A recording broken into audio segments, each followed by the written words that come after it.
ये कहानी है एक ऐसे परिवार की जिसके पास सब कुछ था, पैसा, इज्जत, खुशियां। लेकिन कभी-कभी सब कुछ होते हुए भी इंसान सबसे बड़ा खतरा देख नहीं पाता।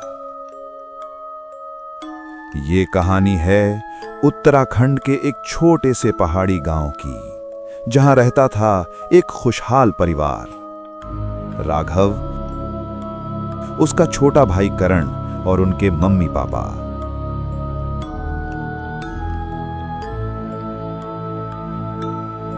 उनके पास जमीन थी, खेत थे और गांव में सबसे बड़ा लकड़ी का कारोबार भी। हर महीने अच्छी कमाई और घर में हमेशा हंसी खुशी का माहौल।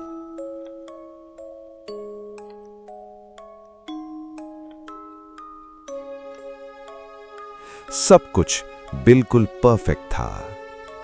फिर एक दिन राघव की शादी की बात शुरू हुई। कई बड़े घरों से रिश्ते आए, लेकिन एक रिश्ता ऐसा था जिसने सब कुछ बदल दिया।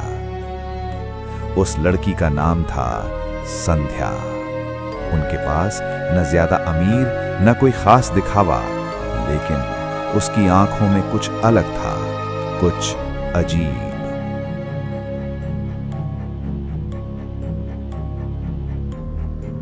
जब राघव ने उसे देखा, वो बस उसे देखता ही रह गया। मां, मैं शादी करूंगा तो सिर्फ इसी से। कुछ ही महीनों में शादी हो गई।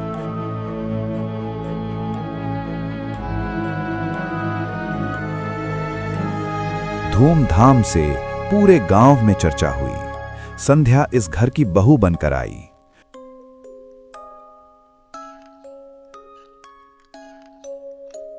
शुरुआत में सब कुछ बिल्कुल सही था।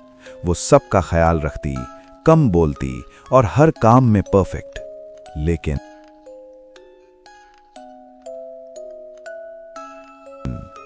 एक चीज धीरे धीरे सबको अजीब लगने लगी। हर रात संध्या देर तक जागती थी। उसके कमरे से धीमी धीमी मंत्रों की आवाज आती। ओम क्लीम, ओम क्लीम। पहले सबने सोचा शायद पूजा पाठ कर रही है, लेकिन वो आवाज कुछ अलग थी। ओम क्लीम। धीरे धीरे राघव बदलने लगा। पहले जो हमेशा हंसता था, अब चुप रहने लगा। गुस्सा, चिड़चिड़ापन और रात रात भर जागना। मां ने पूछा, क्या हुआ बेटा? राघव बोला, मुझे खुद नहीं पता मुझसे क्या हो रहा है।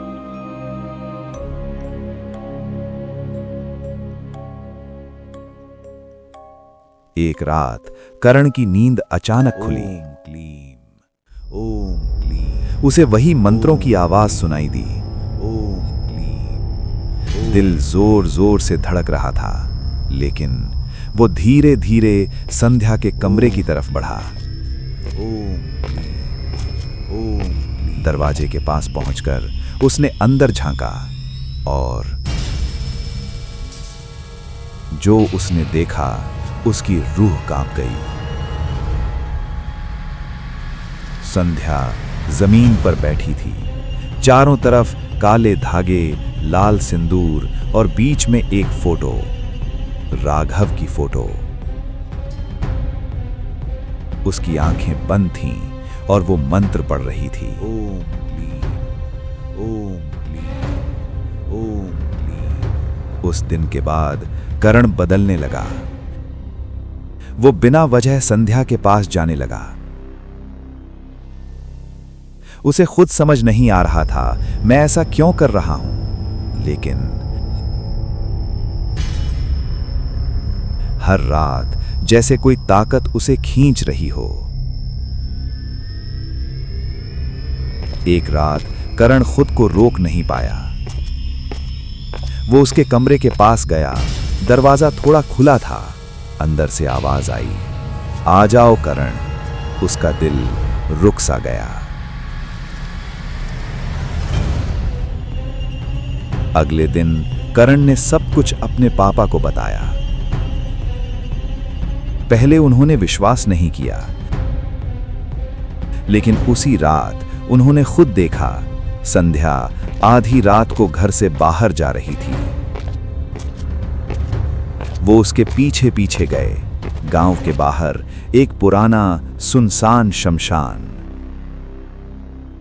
संध्या वहां खड़ी थी और उसके साथ एक तांत्रिक बोला, अब दोनों भाई तेरे वश में हैं। एक मर चुका है, दूसरा जल्द ही पूरी तरह तेरा हो जाएगा। पापा के पैरों तले जमीन खिसक गई। अगले दिन पूरी फैमिली एक ज्ञानी बाबा के पास गई। सब सुनने के बाद बाबा बोले, ये लड़की नहीं, विनाश है। इसने पहले बड़े बेटे को खत्म किया, अब छोटे को अपने वश में कर रही है। अगर आज इसे नहीं रोका तो पूरा परिवार खत्म हो जाएगा। उस रात घर में पूजा शुरू हुई। जैसे ही मंत्र शुरू हुए, संध्या जोर जोर से चिल्लाने लगी। उसकी आवाज बदल गई, चेहरा डरावना हो गया। ये सब मेरा है, कोई इसे मुझसे नहीं छीन सकता। घर के शीशे हिलने लगे।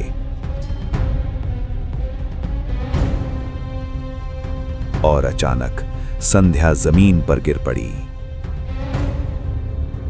सुबह होते ही उसे घर से निकाल दिया गया।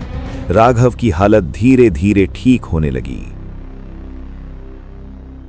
करण भी उस प्रभाव से बाहर आ गया। लेकिन आज भी गांव के लोग कहते हैं, रात के समय शमशान के पास एक औरत की आवाज सुनाई देती है, ओम क्लीम, ओम क्लीम। अगर आपको ये कहानी सच में डरावनी लगी हो तो लाइक जरूर करें, शेयर करें और चैनल को सब्सक्राइब करके बेल आइकन दबाना मत भूलें, क्योंकि ऐसी खौफनाक कहानियां हर रोज नहीं मिलती।